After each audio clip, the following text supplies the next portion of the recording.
Bismillahirrahmanirrahim. Assalamualaikum warahmatullahi wabarakatuh. Alhamdulillahirabbil alamin. Asyhadu an la ilaha illallah wa asyhadu anna Muhammadar Rasulullah. Allahumma shalli ala sayidina Muhammadin salatan taj'aluna biha min ahlil ilmi wa dhahiran batinan wa tahsyuruna bi ibadikas shalihin fid dunya wa akhrana wa ala alihi wa sahbihi wasallim. Alhamdulillahirabbil alamin. Jangan lupa teman-teman, saya selalu akan mengingatkan ya, dakwamkan syahadat minimal sejumlah umurmu sehari semalam. Kemudian dawamkan juga, ahlikan juga sholawat, karena sholawat ini menjadi penyebab doa kita semuanya terkabul. Jadi sebab sholawat, kemudahan-kemudahan itu hadir dalam kehidupan kita. Jadi semakin banyak bersholawat, semakin dimudahkan hidup kita. Sebelum saya mulai materi kali ini, saya ingin mengajak kamu semuanya untuk menghadiri seminar yang saya adakan. Seminar offline-nya nanti saya adakan di Jakarta pada tanggal 10 Desember. Akan ada banyak terapi, program keberlimpahan di sana secara langsung dari saya. Program magnet uang, program keberlimpahan, program cinta, kemudian ada materi tentang keberlimpahan, kemudian ada juga terapi luka batin dan terapi mental block.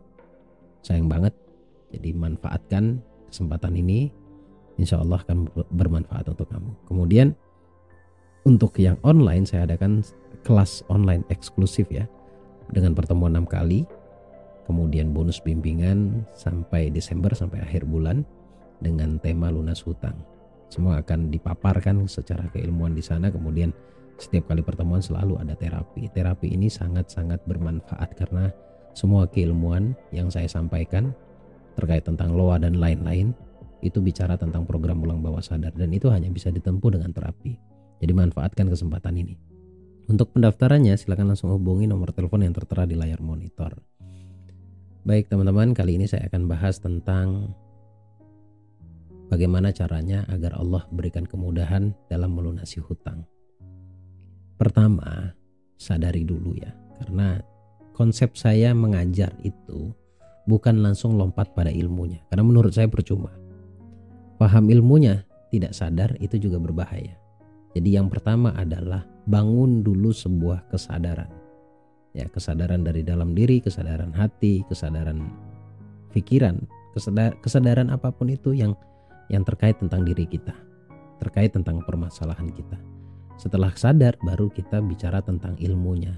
Setelah berilmu baru praktek. Insya Allah akan tertata dengan baik jika polanya seperti itu. Nah, sekarang kita bicara tentang kesadaran dulu. Kesadaran apa yang dimaksud terkait tentang hutang? Begini, kita sudah melakukan kesalahan yang menurut saya cukup fatal. Kesalahan fatalnya apa? Hutang itu muncul karena sebab dulu kita butuh uang, ingin uang, entah untuk apapun itu, untuk modal kerja, untuk apapun itu. Yang terfikirkan di awal di pikiran kita adalah kepada siapa kita harus pinjam. Ini menurut saya fatal. Kenapa? Karena pertama yang seharusnya muncul di pikiran kita adalah pertolongan Allah. Memohon ke Allah agar Allah berikan pertolongan dan Allah selamatkan dari sesuatu yang dilarang, yaitu hutang dengan konsep riba. Sekali lagi, hutang itu tidak ada masalah. Yang menjadi masalah adalah konsepnya. Karena tidak semua orang berhutang itu dengan konsep riba. Enggak semua ya. Pinjam ke saudara itu boleh, tetapi konsepnya jangan riba. Kalau konsepnya riba itu menjadi cikal bakal permasalahan bertubi-tubi akan datang dalam kehidupan kita. Coba perhatikan baik-baik. Kalau kamu terjun pada riba, apa benar rezekimu membaik? Tanyakan pada dirimu dan lihat orang-orang di sekelilingmu yang juga merasakan hal yang sama. Kesulitan demi kesulitan datang.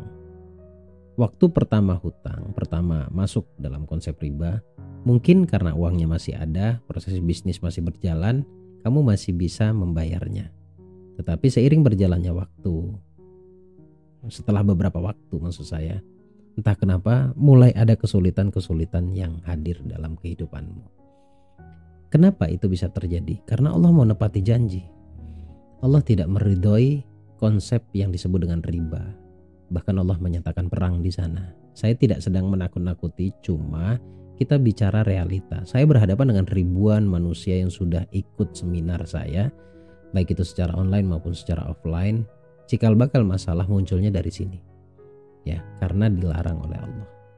Nah, sadar dulu tentang itu bahwa kita sudah mendolimi diri kita sendiri. Dolim terhadap diri sendiri itu jangan dianggap enteng, karena itu juga dosa. Gitu. Itu juga sesuatu yang merugi sebenarnya. Kenapa? Karena sarannya adalah untuk mencintai diri sendiri. Kita tidak sadar bahwa mencintai diri sendiri itu banyak aspek ya, banyak aspek.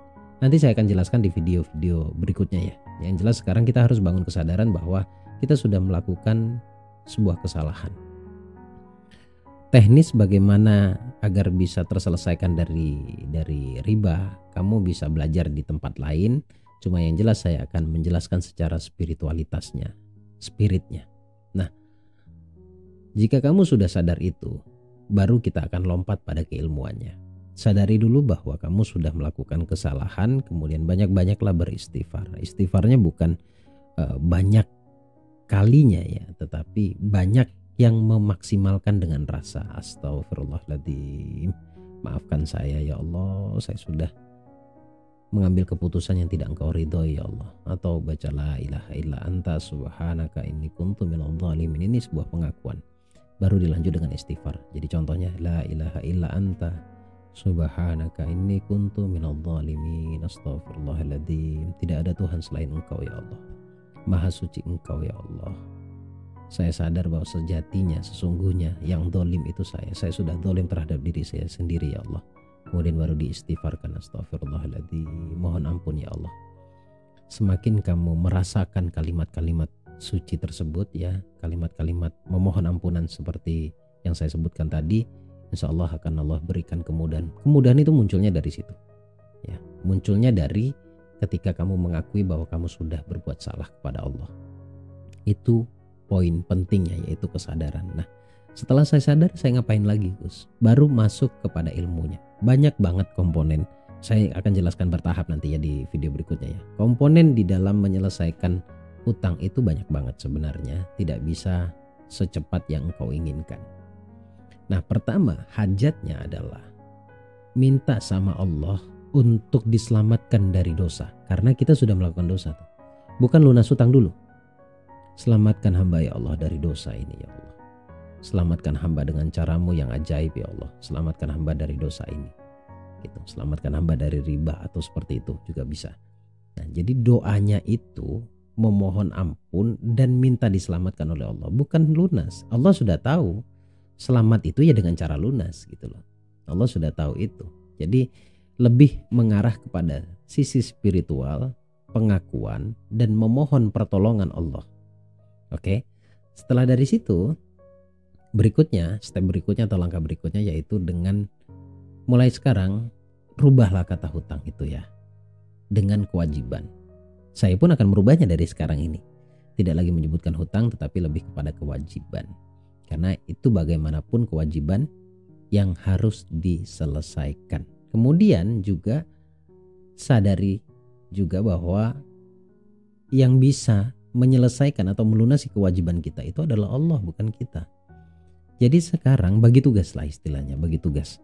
Tugasmu adalah dirimu. Ruangmu adalah dirimu. Jadi jangan campuri urusan Allah. Urusan Allah adalah menentukan dan mengabulkan. Maksud saya adalah mulailah dari sekarang menghilangkan yang namanya area kritis. Bicara tentang konteks doa itu rata-rata memang tidak masuk akal. Karena emang semuanya gak harus masuk akal kan. Yang namanya doa itu rata-rata tidak masuk akal. Kalau masuk akal, menurut saya gak usah berdoa. Karena kita meminta sesuatu yang di luar kemampuan kita. Ya, itu masuknya pada konteks doa. Kita meminta kepada Allah di luar kemampuan kita sehingga Allah membuat kita menjadi mampu. Itulah esensi dari doa. Jadi jangan takut berdoa. Berapapun kewajiban kamu, Allah bisa selesaikan karena bagi Allah itu kecil. Ya, kata lunas diganti dengan kewajiban. Terus jangan kau besar-besarkan terus kewajibanmu. Kewajibanku banyak, kewajibanku besar. Jangan juga. Karena yang mengabulkan adalah Allah. Karena bagi Allah itu kecil semuanya. Kerjakan bagianmu, jangan kau campuri bagiannya Allah. Sekarang saya bicara bagiannya kita, bagian kamu. bagian kita sebagai manusia adalah mulailah terus pembenahan diri. Jangan terlalu maksa cepat dikabulkan. Karena kita ini masih harus melayakkan dan memantaskan diri. Pantas dan layak itu nanti Allah yang menilai. Tetapi kitanya juga yang harus memantaskan diri. Ya, beda tipis nih antara pasrah dengan putus asa. Kebanyakan orang maksudnya ingin pasrah tapi jatuhnya pada putus asa. Orang pasrah itu memasrahkan semuanya atau mengembalikan semua urusan kepada Allah tetapi terus berikhtiar atau berusaha. Oke, kata besar dirubah menjadi kecil atau disederhanakanlah. Kata hutang diganti dengan kewajiban. Next, maksimalkan syukurmu. Ya, maksimalkan syukurmu. Kemudian syukur itu maksudnya begini loh. Kalau orang dikasih kebaikan, otomatis dia akan bahagia, itu ekspresi syukur. Dia akan senang, itu ekspresi syukur. Tetapi bagaimana kalau misalkan saya sedang merasakan kesulitan, contoh misalkan lagi punya kewajiban lah. Ya, karena konteks video ini adalah kewajiban. Bagaimana cara bersyukurnya? Diterima. Saya nggak mungkin nyuruh kamu senang atau bahagia di saat kamu kondisi sulit. Ya, jadi itu gaya-gaya orang yang tidak paham tentang psikisnya manusia. Saya paham psikismu, psikologismu, bagaimana kondisinya atau tekanannya seperti apa saya paham. Jadi saya tidak akan menyuruh kamu untuk senang atau bahagia karena kamu sedang dalam kondisi sulit. Setidaknya syukurnya adalah dengan cara terima. Terima saja. Karena bagaimanapun, lagi-lagi bicara kesadaran, akui bahwa itu adalah keputusan yang sudah engkau ambil. Dan keputusan itu kebetulan memang Allah tidak ridhoi. Gitu. Jadi akui sekali lagi. Ya, akui, fokus pada pembenahan dan syukurnya itu adalah menerima. Oke. Setiap hari disyukuri, ya sudahlah, nikmati saja hidup ini. Saya terima saja ya Allah karena ini memang mungkin bagian dari konsekuensi atas keputusan yang saya ambil dulunya. Ini ilmu tentang kesadaran, tapi percaya deh ya. Saya beberapa kali mengedukasi dengan konteks lunas hutang di kelas yang saya adakan terbaru ini. Itu ada perubahan pola pembayarannya, kemudian psikisnya juga. Karena dimulai dari kesadaran. Jadi jangan beranggapan, Gus saya butuh duit Gus, bukan butuh ceramah.